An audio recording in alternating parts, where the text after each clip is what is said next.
The stage lights blinded me as I stood in the center, a thin microphone arching towards my mouth. My slides flickered behind me, a neat blue graph and a technical diagram of my neural network clustering algorithm. The room was full of investors, straight-backed and stone-faced, almost a stereotype. Old men in navy suits, one bored woman in a pinstriped skirt. Somewhere in the darkness, my father's friend Watanabe-san sat watching, his face impassive. "Thank you for your time," I finished. My voice sounded smaller than it should have, reedy, almost swallowed by the hush. I believe my model's approach to adaptive learning is fundamentally different from current solutions. With initial backing, we could... A cough. Someone shifted a chair. The silence pressed in, thicker than usual for a Tokyo conference room. The older investor with the red tie, a local VC legend apparently, spoke first. "Sumimasen, Takashi-kun," he began, eyes narrowing to slits. "But where are you actually improving? Google, Amazon, this territory others have already staked. Frankly, your numbers." He trailed off, dismissing me with a polite closing smile. Watanabe-san leaned to his neighbor and whispered too loud. His father wanted him to work at the bank. A cluster of polite, cold laughter followed. I tried to stand up straighter. My model learns from new data streams in real time. Most major systems update on a schedule 24 hours, best case. The red tie cut me off, as if correcting a fidgeting child. "It's theoretical. Your only pilot is at a university lab, yes?" I nodded, throat tight. Rejection was a taste, cold and metallic, that I wasn't unfamiliar with. Still, on a stage with everyone watching, it stuck somewhere between my ribs and spine. My hands trembled, but I bowed. "Thank you for your feedback," I said. It took everything not to let my voice break. I packed up my laptop as quickly as I could, swiping cords into my bag with shaking fingers. As I stepped off the stage, Watanabe-san patted me on the shoulder with a fatherly smile. It was not a kind smile. He murmured, "Some people aren't meant for the big stage, nay, Takashi? Why don't you apply at Suitomo, like your father?" I made my way into the corridor, shoes echoing on the institutional tile, head down.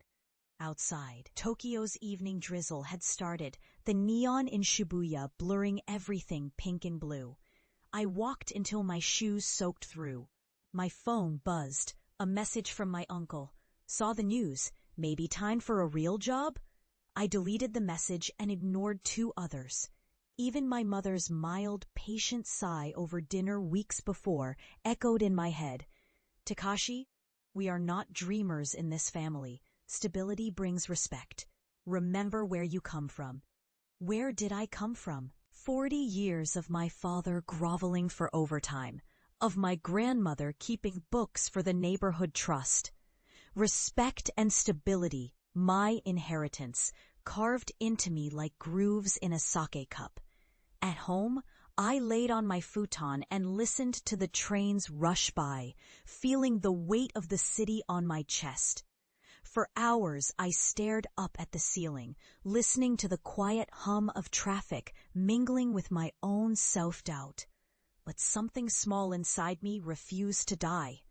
Resolve is a quiet thing. Not a rallying cry, but a silence that persists after disappointment. It's the memory of a line of code finally compiling, the click of understanding when a neural net converges. I spent the next months hunched over my laptop in 24-hour cafes and snippets of rental desk space in forgotten Akihabara offices.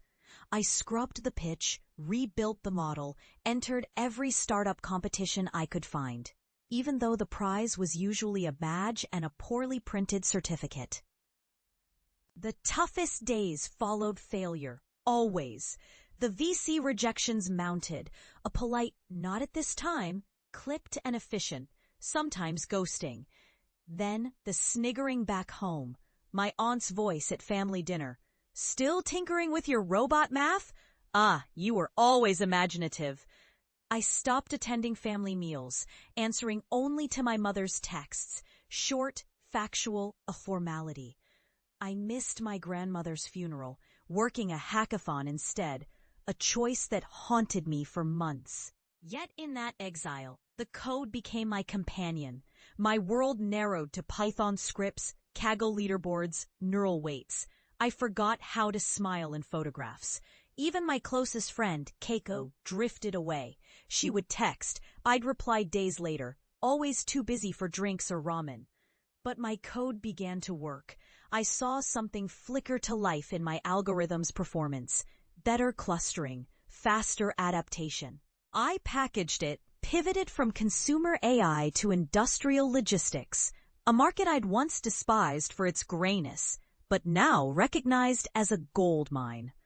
I scraped enough together to rent 3 desks in a tiny, sunless room above a Mosburger in Shinagawa. 2 university friends joined, Mitsuo, fidgety but brilliant, and Kana, tireless and blunt. We lived on onigiri and canned coffee, our laughter rare but precious. By year 2, we had a working system. I cold emailed hundreds small warehouse managers, supply chain consultancies, anyone who'd listen. Most erased us with a form response. One, almost by accident, replied. A mid-size Osaka firm whose manager, Sakamoto-san, was desperate to save money. He installed us as a pilot, a creaking little operation among concrete and dust, where robots ferried boxes in endless loops. The day the warehouse manager told us, "Your system reduced idle time by 18%, I nearly wept into my coffee. Word spread slowly, like spring thaw. A Tokyo logistics giant called, denying it first, curious later. Our coffer grew bit by bit. I worked until my eyes watered, code filling every nook of my existence. But success is not a parade. At first, nobody notices. My family largely ignored the changes or didn't believe them.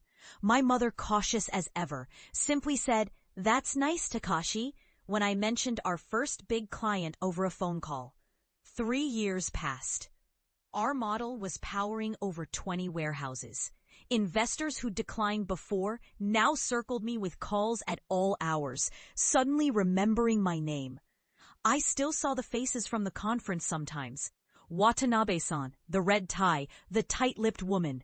Their voices echoed in my mind late at night, on the train, before every big meeting. Not practical, just a dreamer. Apply at Sumitomo.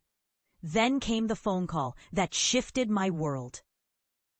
"Takashi-san, this is the National Association for Industrial Innovation," the woman's voice said, formal and full of a gravity I'd never heard directed at me.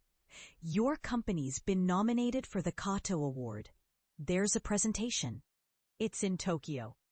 Live streamed."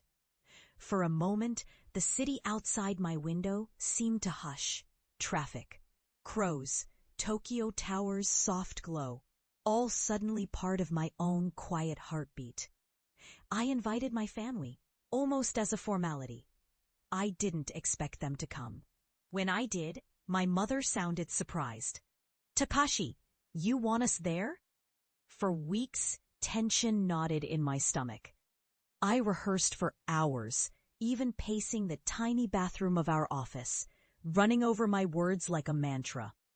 I imagined the red tie in the crowd. The memory of their laughter fueled me, not with anger, but with a kind of old, persistent ache. The morning of the award, sunlight hit the glass buildings in long slants that made Ginza look almost gentle. I wore my best suit, a hand-me-down from my uncle, sleeves just a trifle long. Mitsuo and Kana flanked me, both nervous and excited. In the lobby I spotted my mother, her small face straining above a neat kimono, my uncle beside her. Even Watanabe-san came, summoned by the social gravity of a national award. He gave a few perfunctory bows, more curious than congratulatory. I caught my mother's hand. "Thank you for coming," I whispered. I took the podium as I had once before. But the light on the stage felt different, softer somehow. Behind me, a glowing diagram moved, our system in action, tiny digital icons flowing in real time through supply chain maps. "My name is Takashi Imamura," I began, voice even. 3 years ago, I stood in front of a room like this and spoke of a dream. I was told it was impractical. I failed that day, publicly. But I learned sometimes dreams need to fail before they show the path to something greater. Polite silence, then murmurs of approval. I pressed the clicker. Video footage filled the screen. In it, forklifts zipped across a warehouse, boxes moving efficiently, lights blinking in